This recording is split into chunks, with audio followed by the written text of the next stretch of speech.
Mari kita berdoa. Kasih karunia dan damai sejahtera dari Allah Bapa dan dari Anaknya Tuhan Yesus Kristus menyertai kamu sekalian. Amin. Salam saudaraku. Marilah kita mendengarkan firman Tuhan hari ini yang tertulis dalam kitab Markus 11 ayat 25. Dan jika kamu berdiri untuk berdoa, ampunilah dahulu sekiranya ada barang sesuatu dalam hatimu terhadap seseorang, supaya juga Bapamu yang di sorga mengampuni kesalahan-kesalahanmu.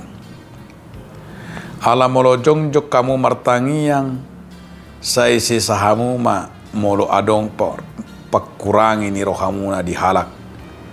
Anggiat di sesa nang amamuna na di banua gicangi salamuna.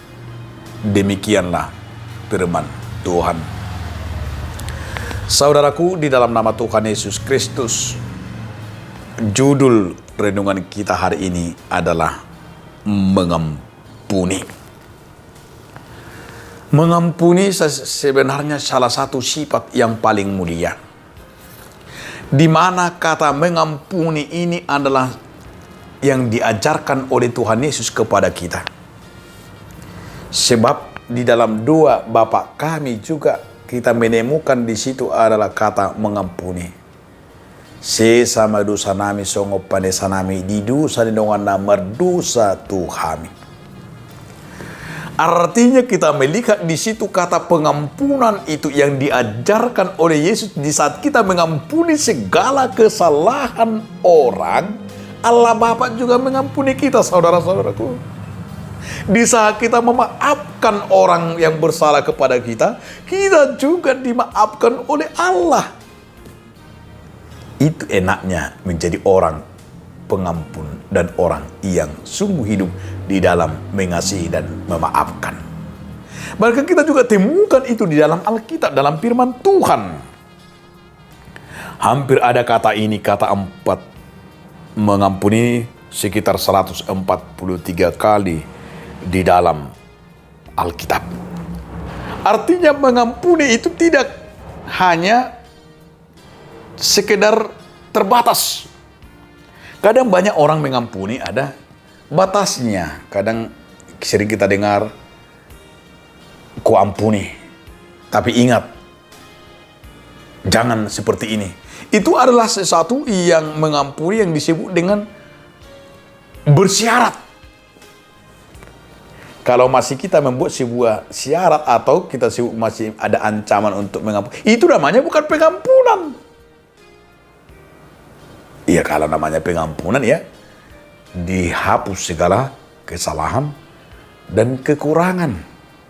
Itu namanya pengampunan. Pengampunan yang luar biasa yang diberikan oleh Tuhan Yesus kepada kita adalah tidak pernah mengungkit segala dosa dan mengungkit segala kelemahan dan tidak pernah bersyarat. Tidak ada dikatakan oleh Yesus harus begini, satu kali harus begini. Tapi sering kita sebagai manusia membebani orang untuk mengampuni. Bahkan sebuah lagu yang sering kita nyanyikan, 1 kali kau sakit hati ini masih kumaafkan, 2 kali masih kumaafkan, tapi jangan coba ketiga kali kamu akan mengenal saya, tidak akan kuampuni. Itu kan sering terjadi. Ya artinya bahwa manusia itu sering condong bahwa ia mau mengampuni orang bersalah hanya bersyarat hanya 1 kali 2 kali. Kalau dia 3 kali udah tersinggung, nggak bisa katanya, apapun terjadi dilakukan. Itulah namanya sebuah kelemahan atau kejahatan. Jadi orang yang hidup sebagai anak Tuhan harus memiliki itu sifat kita mengampuni. Jadi ingatlah saudaraku, mengampuni itu adalah membuang segala kebencian dari hati dan pikirannya. Orang yang hidup di dalam memberi pengampunan kepada orang, dia tidak ada dendam di hatinya, tidak ada kebencian, tidak ada sakit hati, tetapi dia hidup seperti Yesus Kristus.